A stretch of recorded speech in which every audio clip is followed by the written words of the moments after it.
Oh, so I haven't explained that I know September is coming to an end, and I'm guessing that I haven't been doing a review of a movie that I have done for a while since I've done Shark Tale.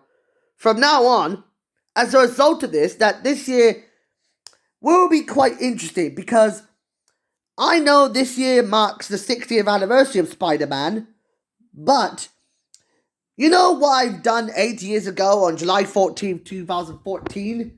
When I was at Radcliffe Lodge School with Leanne and Miguel, we watched the original Spider Man movie. I kinda enjoyed this movie because it was directed by Sam Raimi. I haven't reviewed it because last time I made a review about the 20th anniversary of the original movie. But what I learned about seeing Spider Man Into the Spider Verse 8 years later, on June 24th, 2022, from that same day that Elvis came out, it's about time. I'm not going to waste any damn time focusing on this movie that came out 4 years ago. Like I said, it's going to be a very bumpy ride. So, I need to focus on the development. When Phil Lord and Chris Miller conceived this movie back in November 2014, after the infamous Sony hack happened, this movie was an animesque movie that was inspired by the likes of Sailor Moon, as well as Wallace and Gromit and the Curse of the Were-Rabbit. Even though this movie combined Sailor Moon and Wallace and Gromit, it's sort of a pretty good idea to do this So, when this movie came out on December 1st, 2018, it was distributed by Columbia Pictures and animated by Sony Pictures Animation. And the directors behind this movie were very interesting. As I know, this movie is a spiritual successor to Wallace and Gromit in the Curse of the Were-Rabbit. It's quite interesting that the directors, Peter Ramsey, Rodney Rothman, and Bob Persichetti, were involved in it, as they want to rejuvenate this movie series. I know it revisits the roots to the 1994 Spider-Man animated series, which was on Fox Kids that ran for a total of 5 seasons and 65 episodes. This one is in fact combining the elements of the 2002 movie and the 1994 Fox Kids cartoon of the same name into an awesome cartoon movie like no other. Yeah, like I said, this movie succeeds in what the recent movie that I saw on Disney Plus, Lightyear. Well, honestly, in my opinion, Lightyear, let me tell you the truth. This movie succeeds. I need to tell you the truth. When I saw this movie, it was awesome. But no one likes Lightyear because I'm guessing that Spider-Man Into the Spider-Verse succeeds in what Lightyear fails. I know I don't like this movie, so I was cancelled by someone at a shop at the mall for punching that Lightyear poster with my fist. So, now I'm not going to waste any damn time and let me just focus on reviewing the whole movie. So, the plot is simple. When Afro-Latino teenager Miles Morales gets bitten by a spider, he begins to hit puberty and discovers the true meaning of what to become a superhero like no other. And in order to strike hard and fade into the night, the only way to do so is that he can't do this on his own. But however, what he realizes that the spider that bit him comes from Oscorp Industries. And what he learns that ever since he discovered that when Spider-Man died by the hands of the Green Goblin, it turns out that the Green Goblin was working for Kingpin. And the only way to stop it is that he would pull off a heist by hiring all the other previous versions of every Spider-Man clone out there. Like Penny Parker, Spider-Gwen, David Tennant, in what I saw him in this cartoon. What was the last time I saw David Tennant? The last time I saw David Tennant. The last time I saw David Tennant is that he was in Postman Pat the movie. All I'm getting is that Postman Pat the movie is also a spiritual successor to Spider-Man Into the Spider-Verse. For some reason, why would they put David Tennant in this movie? Wow, that sounds like a funny idea. I know, speaking of DuckTales and Doctor Who, Spider-Man Into the Spider-Verse is basically Doctor Who meets DuckTales.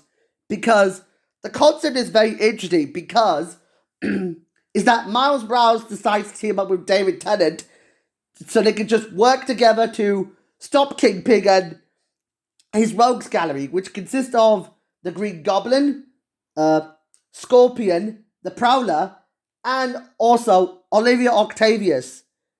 However, it turns out that the Prowler is actually Miles' uncle Aaron in disguise.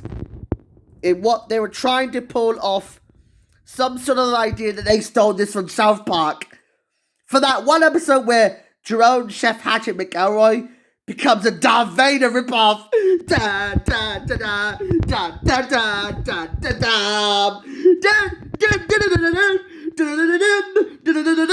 da. Whoa! What a psych boom. That was hilarious. Speaking of that, it was kind of hilarious that after he gets killed by Kingpin, Miles decides to avenge Aaron's death in order to beat the shit out of Kingpin. And you know what he said? Skidoosh. Because he just snapped his fingers on Kingpin. It means that this is how Spider-Man Into the Spider-Verse stole this from Kung Fu Panda. You know, I noticed that Kung Fu Panda and Spider-Man Into the Spider-Verse were identically the same movie. It looks very cool. That I wonder how Kung Fu Panda 4 should get the franchise a Spider-Verse treatment. We're looking at you, Dragon Knight. This cartoon sucks.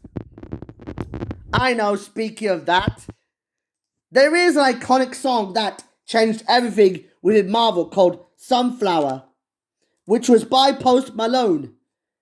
And that song that I saw was awesome. And it was also by, Sway Lee.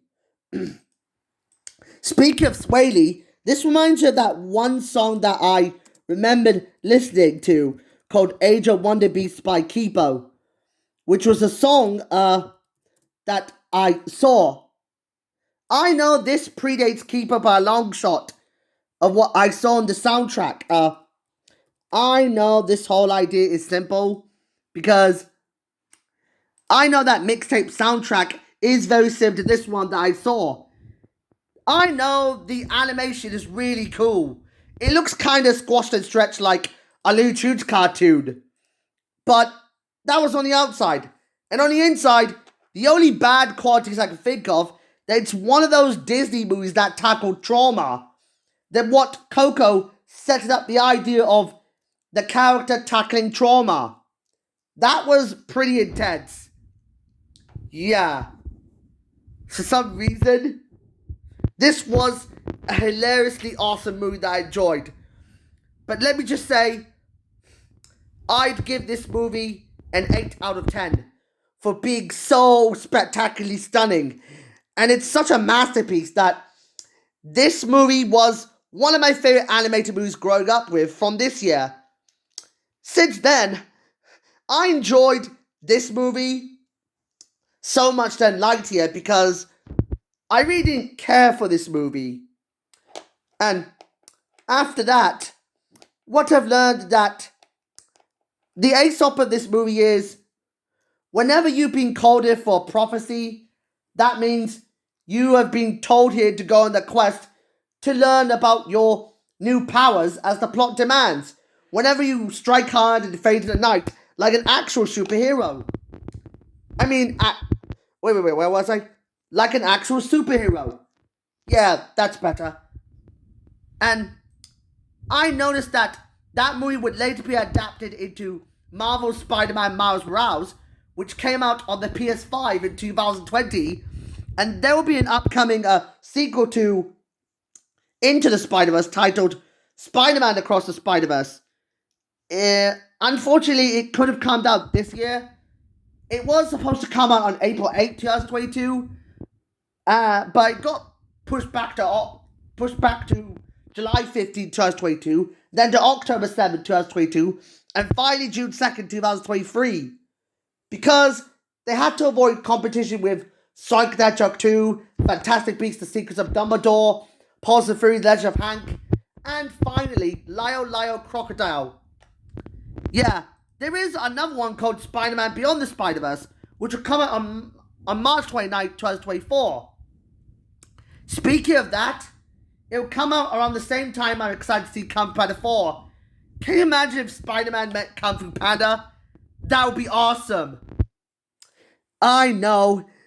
The graphics are like you see on a Netflix cartoon show.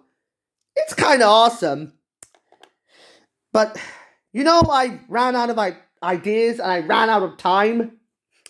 But that's really all I can say about this one.